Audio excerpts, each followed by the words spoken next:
আমি শুধু সকল নেতাকর্মীকে এটাই বলবো যে যারা আপনার মা বাবার গায়ে হাত তুলেছে বা অত্যাচার নির্যাতন করেছে, যার জন্য মাকে হারাতে হলো, বাবাকে হারাতে হলো, এদের কিন্তু ক্ষমা নাই। তাদের কথা মনে রাখতে হবে, এই অত্যাচারীদের কথা। এই অত্যাচারীদের উপযুক্ত বিচার ইনশাল্লাহ আমরা করব, আইনের শাসন আমরা প্রতিষ্ঠা করব। 21 আগস্ট গ্রেনেড হামলা থেকে শুরু করে বারবার বেঁচে গেছি, এবারও 2001 সালে ঠিক একইভাবে এই আওয়ামী লীগের উপর অত্যাচার করেছিল বিএনপি। তারপরেও আমরা যখন সরকারে আসি, আমরা দেশের উন্নয়নে কাজ করেছি, দেশের মানুষের ভাগ্য পরিবর্তন করেছি, দেশটাকে উন্নত করেছি, উন্নয়নশীল দেশের মর্যাদায় উন্নীত করে দিয়েছি। কিন্তু এখন যে অত্যাচার নির্যাতন চলছে, যেভাবে মানে কোনো রকম আদব কায়দা লেহাজ তমিজ কিচ্ছু নেই।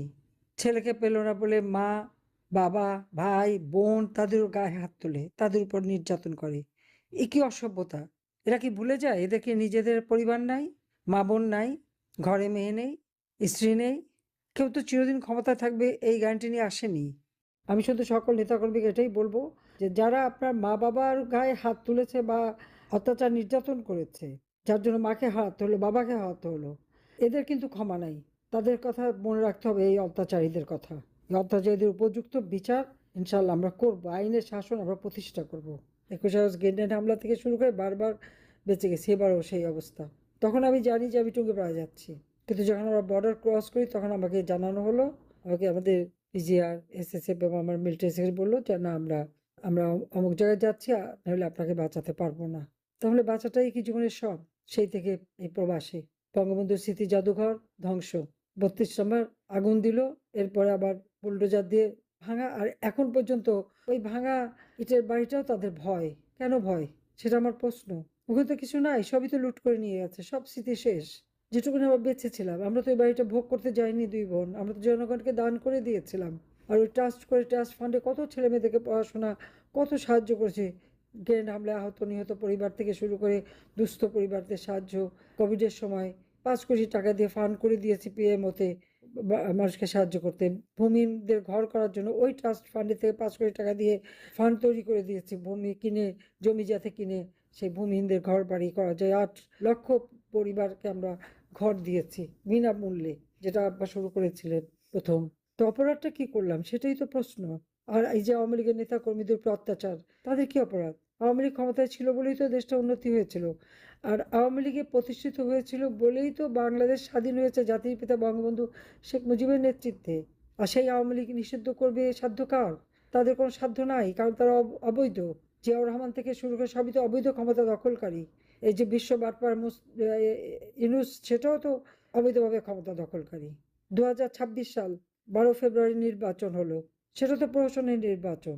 আওয়ামী লীগকে বাদ দিয়ে, অর্থাৎ 53%-এর উপরে ভোটারকে বাদ দিয়ে ইলেকশন, তো এখানে বৈধতা কোথায়? ঠিক 12 ফেব্রুয়ারির সেই সান্ধ্যকালীন ভোটে নির্বাচিত হয়ে যে ক্ষমতা এসছে, যে তারেক, সে তারেকও তো সেই গ্রেনেড হামলার আসামি, অর্থ পাচার করার আসামি, দুর্নীতির জন্য সাজাপ্রাপ্ত আসামি, 10 টাকা অস্ত্র চোরা কারবারির আসামি।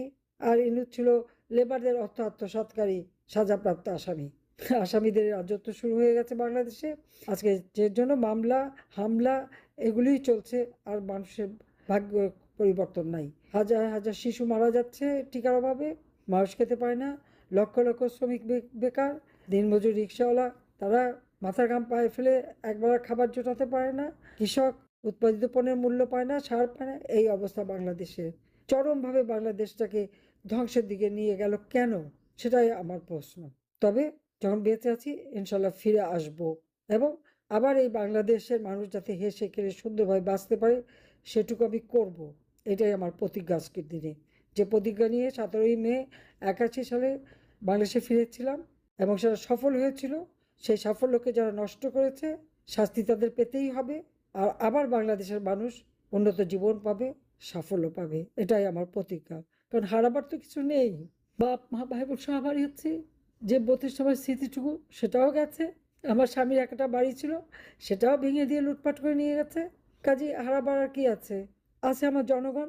আমি আছি জনগণের জন্য, যা কিছু জনগণের কল্যাণে সেটা 2001 সালে ঠিক একইভাবে এই আওয়ামী লীগের উপর অত্যাচার করেছিল বিএনপি। তারপরেও আমরা যখন সরকারে আসি, আমরা দেশের উন্নয়নে কাজ করেছি, দেশের মানুষের ভাগ্য পরিবর্তন করেছি, দেশটাকে উন্নত করেছি, উন্নয়নশীল দেশের মর্যাদায় উন্নীত করে দিয়েছি। কিন্তু এখন যে অত্যাচার নির্যাতন চলছে, যেভাবে মানে কোনো রকম আদব কায়দা লেহাজ তমিজ কিচ্ছু নেই।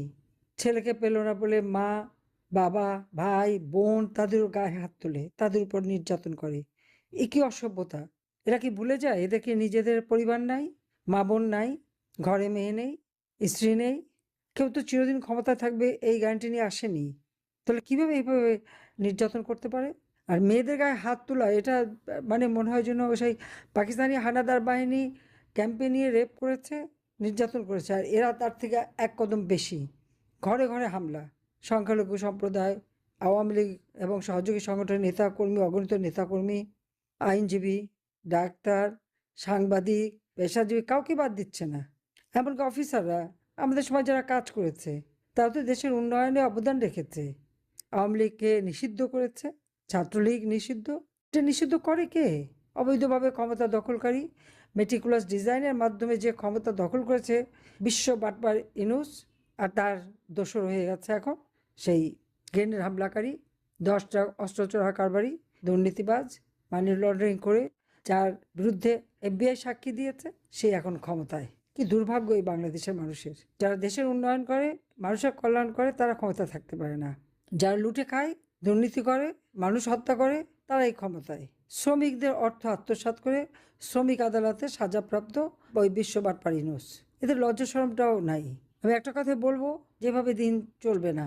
আওয়ামী লীগ ক্ষমতায় থাকা মানে দেশের উন্নয়ন, আওয়ামী লীগ ক্ষমতায় থাকা মানে দেশের মানুষের জীবনের শান্তি, নিরাপত্তা, আওয়ামী লীগ ক্ষমতায় থাকা মানেই অর্থনৈতিক উন্নতি, সমৃদ্ধি, আওয়ামী লীগ ক্ষমতায় থাকা মানেই ঘরে ঘরে বিদ্যুৎ, ঘর আলোকিত এবং লেখাপড়া, শিক্ষা, চিকিৎসা ব্যবস্থা সব কিছুতে মানুষের পাশে আওয়ামী লীগ থাকে। এখনও এই অবস্থায় আমি দেখেছি, ঝড় বৃষ্টি ঘূর্ণিঝড় যাই আসুক, আওয়ামী লীগ পাশে আছে, এখনও মানুষের সেবা করে যাচ্ছে। যে কারণে আওয়ামী লীগের নামে বা আমার নামে যত বদনাম, যত কিছুই বলিক না কেন, একটা সময় হয়তো মানুষকে বিভ্রান্ত করে পেয়েছিল, কিন্তু এখন বিভ্রান্ত করতে পারেনি। আজকে মানুষ, প্রত্যেকটা সাধারণ মানুষ এটা বুঝে গেছে যে একমাত্র আওয়ামী লীগই তাদেরকে মুক্তি দিতে পারে এই দুঃসহ যন্ত্রণা থেকে। তাই আওয়ামী লীগকে আরও শক্তিশালী করতে হবে, সমস্ত ভেদাভেদ ভুলে যেতে হবে। আর একটা কথা মনে রাখতে হবে, পাশাপাশি আমাদের ভবিষ্যৎ আমরা যে কী করবো, আমরা যে দেশকে আরও উন্নত করব, মানুষের জীবনে শান্তি দেব, গণতন্ত্র ফিরিয়ে আনবো, সেই বিষয়গুলো মানুষের সামনে তুলে ধরতে হবে, যাতে মানুষের আস্থা বিশ্বাস ইতিমধ্যে আমাদের উপর আছে, এই আস্থা বিশ্বাস যেন আরও সুদৃঢ় হয়। আওয়ামী লীগ যদি ইলেকশন করে, আওয়ামী লীগের বিরুদ্ধে যত অপবাদই দিক না কেন, আওয়ামী লীগই জিতে আসবে, কারণ জনগণের বিশ্বাস তাদের উপর। সেই জন্যই আওয়ামী লীগ ইলেকশন করতে দেবে না। না দিয়ে আজকে পার্লামেন্টে কারা আছে? মুক্তিযুদ্ধের চেতনা বিশ্বাসীরা নেই। আজকে পার্লামেন্টে আছে একই বৃন্তের দুটি ফুল। আপনাদের নিশ্চয় অনেকে মনে আছে, তারেক একসময় বলেছিল যে শিবির আর ছাত্রদল হচ্ছে একই বৃন্তের দুটি ফুল, আর তারাই আজকে ক্ষমতায়। যে যুদ্ধাপরাধী, সাজাপ্রাপ্ত আসামি 200 মতো মহিলাদের সেই রংপুরে সেনাবাহিনী ক্যাম্পে তুলে দিয়েছিল, কয়েকশো, প্রায় 1200-র মতো মানুষকে এক জায়গায় দাঁড় করিয়ে পাকিস্তান হানাদার বাহিনী নিয়ে হত্যা করিয়েছিল, তার গলায় ফুলের মালা। সে এখন পার্লামেন্টে বসে লম্বা কথা বলে। আর যে মুক্তিযোদ্ধারা অস্ত্র হাতে তুলে যুদ্ধ করে নিজের জীবন দিয়ে দেশ স্বাধীন করে দিয়েছে, তাদের গলায় জুতার মালা, তারা অপমানিত। এই অপমান কখনো সহ্য করার নয়। তাই সকলকে ঘুরে দাঁড়াতে হবে, প্রতিবাদ করতে হবে। আর সেই সাথে হিসাবটা রাখবেন, আপনাদের বাড়ি ঘর কারা ভাঙচুর করলো, আপনার ব্যবসা প্রতিষ্ঠান কে ধ্বংস করলো, আপনার মায়ের গায়ে হাত বা বোনের গায়ে হাত বা মেয়ের গায়ে হাত কে দিয়েছে, কারা এই নির্যাতন চালিয়েছে। এই চেহারাগুলি যেন মনে থাকে, দিন আসবে এবং সেদিন খুব বেশি দূরে না, কারণ জনগণই আমাদের একমাত্র শক্তি। এখানে মনে রাখতে হবে যে আওয়ামী লীগ সবসময় দেশের স্বাধীনতা, সার্বভৌমত্বে বিশ্বাসী। আওয়ামী লীগ জনগণের স্বার্থ রক্ষা করে, আওয়ামী লীগ জনগণের স্বার্থ সংরক্ষণেই বিশ্বাসী। এ কারণে হয়তো আওয়ামী লীগের উপর অনেকেই হয়তো অখুশি থাকতে পারে, কিন্তু দেশের মানুষের আস্থা বিশ্বাস একমাত্র আওয়ামী লীগের উপর আছে, আর সেটাই আমাদের একমাত্র শক্তি, সেটাই আমাদের একমাত্র শক্তি। এটা মাথায় রাখতে হবে, কারণ জনগণ যদি সংগঠিত হয়, জনগণ যখন পথে নামবে, তখন এরা ভেসে যাবে। এবং সেইভাবেই জনগণের পাশে দাঁড়িয়ে তাদেরকে সুসংগঠিত করে তাদের জীবনের যে কষ্ট, আজকে দিনমজুর, রিক্সাওয়ালা, শ্রমিক, এমনকি গার্মেন্টস শ্রমিক, কৃষক, কৃষি শ্রমিক, সকলেই চরম কষ্টের মধ্য দিয়ে আছে। মাথা পিছু আয় কমে গেছে, জীবনের নিরাপত্তা নাই। এরা মনে করে আওয়ামী লীগকে শিক্ষা দিয়ে দিয়েছে, আওয়ামী লীগকে ধ্বংস করে দিয়েছে, বাস সেটাই তাদের খুশি। কিন্তু কতগুলি জীবন জীবিকা, কতগুলি মানুষের মুখের গ্রাস কেড়ে নিল, সেটাও তো চিন্তা করতে হবে, ভাবতে হবে। একমাত্র আওয়ামী লীগই জনগণের কথা ভাবে। এই জিনিসটা আওয়ামী লীগের সামনে আরো তুলে ধরে তাদেরকে আরো সুসংগঠিত করে আমাদের পথে নামতে হবে। কারণ এরা অস্ত্র-শস্ত্র নিয়ে সারা দেশকে যেভাবে ধ্বংস করেছে, সেই প্রধান বিচারপতি থেকে নিয়ে শুরু করে, শিক্ষক থেকে শুরু করে এমন কোনো শ্রেণী নেই যাদেরকে অপমান না করেছে। আজকে কারাগার পুরো ভর্তি হয়ে গেছে আওয়ামী লীগ নেতাকর্মীদের। আমাদের দাবি তুলতে হবে, রাজবন্দীদের মুক্তি চাই, রাজবন্দীদের মুক্তি চাই। আর যারা এই হত্যা, খুন, অগ্নিসন্ত্রাসের সঙ্গে জড়িত, পুলিশ হত্যার সাথে জড়িত, পুলিশ ফাঁড়ি পোড়ানোর সাথে জড়িত, রাষ্ট্রীয় সম্পদ ধ্বংস করানোর সঙ্গে জড়িত, তাদের বিচার চাই। টিকা কেনার জন্য পয়সা রেখে আসলাম, সব কিছু ছিল, কিনলো না ইউনূস। ইউনূস আর তার ওই উপদেষ্টা নূরজাহান, নূরজাহানের নূরের আলো আজকে সারা দেশে ছড়িয়ে প্রত্যেক মায়ের চোখের পানি ঝরছে। কারণ সময় মতো টিকা না কিনে আজকে শত শত শিশুর মৃত্যু। এই শিশুরা আমাদের দেশের ভবিষ্যৎ। এই শিশুরাই তো একদিন বড় হতো। আর যে মায়ের সন্তান মারা গেল, তার কষ্ট, তার চোখের পানি, তারপরে এদের টনক নড়ে না। ইউনূস তো কিনলই না, সব ধ্বংস করে গেল। আর একজন যখন ক্ষমতা আসলো, সে যে একটা খবর তো নেবে, এসে কোনো খবরও নিল না। আর যখন শিশু মারা যায়, তার তখন বউ মেয়ে নিয়ে সিনেমা দেখে, থিয়েটার দেখে, গাড়ি চালায়, কত রং ঢং করে। মানুষের কষ্ট ওদের বুকে ছোঁয় না, একেবারে ছোঁয় না। সেটি হলো বাস্তবতা। কিন্তু আমাদের তো এখান থেকে প্রাণ কাঁদে। আমার তো কষ্ট হয়। কোভিডের সময় বিনামূল্যে কোভিড যেমন ভ্যাকসিন দিয়েছি, সেই সাথে সাথে এই শিশুদের টিকা তো বাদ দেয়নি। কোন কোন টিকা দিলে একটা শিশুর জীবনটা রক্ষা পাবে, কোন কোন টিকা দিলে বা চিকিৎসা দিলে একটা প্রসূতি মা সুস্থ থাকবে। মাতৃত্বকালীন ভাতা পর্যন্ত আমরা দিয়েছি, যে মা বুকের দুধ খায় তাকেও ভাতা দিয়েছি। কেন? ওই আমাদের ভবিষ্যৎ বংশধর এই শিশুগুলি যেন সুস্বাস্থ্যের অধিকারী হয়, তাদের পুষ্টি, তাদের গড়ে ওঠা সব দিকে আমরা নজর দিয়েছি। কিন্তু আজকে সেসব কিছু নেই। আসছে লুটে খেতে, লুটে খাচ্ছে, লুটে খেয়ে যাবে। কিন্তু এই তার যে চেলা চামুন্ডাগুলি আজকে এই যে বাড়াবাড়ি করছে, ওদের কি হবে? ওরা কোথায় যাবে? খাল কাটে, কি খাল কাটলো? খাল কেটে কুমির আনছে। সব নদী নালা, খাল বিল সমস্ত কিছু ড্রেজিং করে সেচের ব্যবস্থা সবই তো করে দিয়ে গেছি। সে নতুন করে আবার কি করবে? প্রজেক্ট একটা দিয়ে পয়সা কামানোর ফন্দি। ভ্যাকসিন কিনতে পারে না, প্লেন কেনে। চমৎকার! তো এই অবস্থা দেশের মানুষকে তুলে ধরে, মানুষের সামনে তুলে ধরেন। আর নিজেদের মধ্যে সবাই একসাথে হয়ে বসে ঐক্য গড়ে তোলেন। ঐক্যই একমাত্র শক্তি, এই কথাটা মাথায় রাখতে হবে।